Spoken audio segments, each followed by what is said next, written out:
할렐루야! CTS 시청자 여러분, 순복음축복교회 오영대 목사입니다. 최근 인터넷과 매스컴을 통해 이슈가 되고 있는 사건들을 보면 막말녀, 쓰레기녀, 지하철 담배녀 등에서부터 시작하여 학교 폭력과 왕따 문제, 그리고 묻지마 폭행 및 살인사건 등 우리를 경악하게 하는 일들이 하루가 멀다 하고 보도되고 있습니다. 이러한 사회 현상에 대해 성경에서는 무엇이라고 말하고 있는지, 즉 그 원인과 해결 방안을 성경을 통해 말씀드리려고 합니다. 성경을 통해 원인을 추적해 가보면 아담과 하와 때 사건으로 거슬러 올라갑니다. 하나님께서 사람을 창조하시고 에덴이라는 동산을 선물로 주셨습니다. 그 동산은 바로 기쁨의 동산이었습니다. 그 동산 중앙에는 말씀이 있는 나무인 선악과가 있었습니다. 이 선악과는 하나님이 하나님 되심을, 사람이 사람됨을 알려주는 귀한 나무였습니다. 이 말씀이 있는 선악과만 지키면 하나님께서 주신 모든 풍성함을 아담과 하와는 누릴 수 있었습니다. 하지만 뱀의 모습으로 온 사단의 꾀임에 빠져 아담과 하와는 그만 먹지 말아야 할 선악과를 따먹고 말았습니다.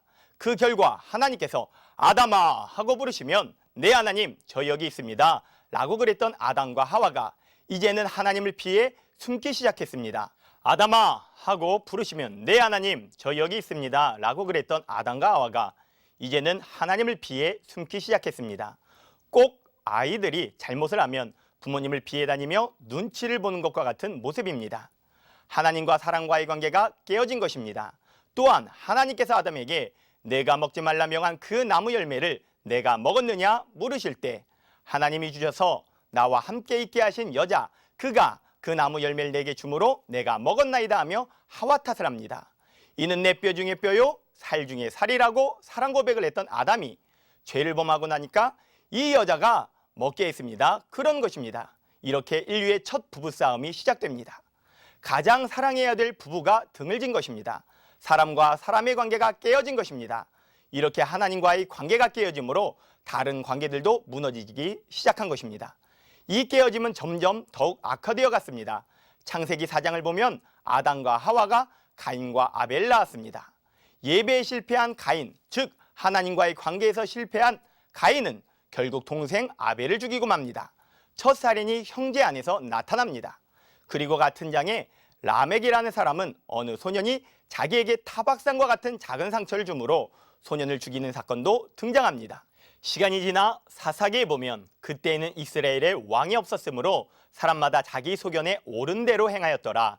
이렇게 사람들이 선악을 자기 스스로 결정합니다. 자기 감정대로 자기 생각대로 행동합니다. 하나님을 왕으로 인정하지 않는 것입니다. 그들에게 말씀이 없기에 그들의 행동은 점점 더욱 악해져 갔습니다. 그리고 이 사람들의 방종이 어디까지 가는가 하면 결국 신약에 와서 그 절정을 이루는데 성자 하나님이 이 땅에 오셨음에도 불구하고 예수 그리스도를 십자가에 못 박는 사건이 나타납니다. 사람이 하나님을 심판한 것입니다. 피조물이 창조주를 판단한 것입니다. 종이 주인을 거부하고 거절하다 못해 이제는 옳지 않다고 선고하고 죽인 것입니다. 그러니 더 이상 희망이 없는 것입니다. 이제는 정말 기준도 방향도 없이 방종만 남았습니다. 그러나 하나님은 그런 사람들의 방종의 끝인 십자가에서 오히려 원수된 우리에게 용서를 선포하시며 화해의 손을 내미셨습니다. 말씀을 10가지로 줄이면 10계명입니다. 또 2개로 요약하면 하나님 사랑, 이웃 사랑입니다. 이것의 공통분모는 사랑입니다. 즉 하나님의 말씀의 본질은 사랑입니다. 왜냐하면 하나님이 사랑이시기 때문입니다. 그 하나님의 사랑이 예수 그리스도의 십자가 사건을 통해 우리에게 확증된 것입니다. 우리는 거절했지만 하나님은 용납하셨습니다. 우리는 도망가려고 했지만 하나님은 우리를 찾으셨습니다. 우리는 미워했지만 하나님은 사랑하셨습니다. 이 하나님의 사랑을 알고 받아들이면 예수님을 나의 구조로 영접하게 되면 누구나 그리스도 예수 안에서 새로운 피조물이 되는 것입니다.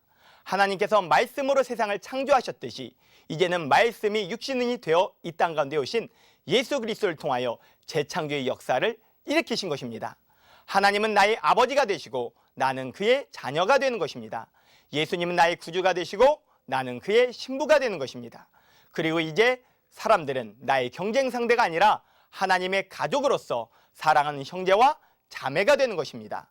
그리고 이 사랑법인 하나님의 말씀이 우리 삶의 기준이 되고 방향이 되고 능력이 되는 것입니다. 그렇습니다. 제도가 바뀌고 정당이 바뀐다고 세상에 악의 문제가 해결되지 않습니다. 어떤 사회운동이나 교육 아니면 교도소에 많이 잡아 가둔다고 해서 궁극적으로 해결되는 것이 아닙니다. 그것은 사람 자체가 악하기 때문입니다. 하나님의 사랑을 떠난 사람은 희망이 없습니다. 그러기에 해결책은 복음밖에 없습니다. 그래서 우리는 이웃에게 복음을 전해야만 하는 것입니다.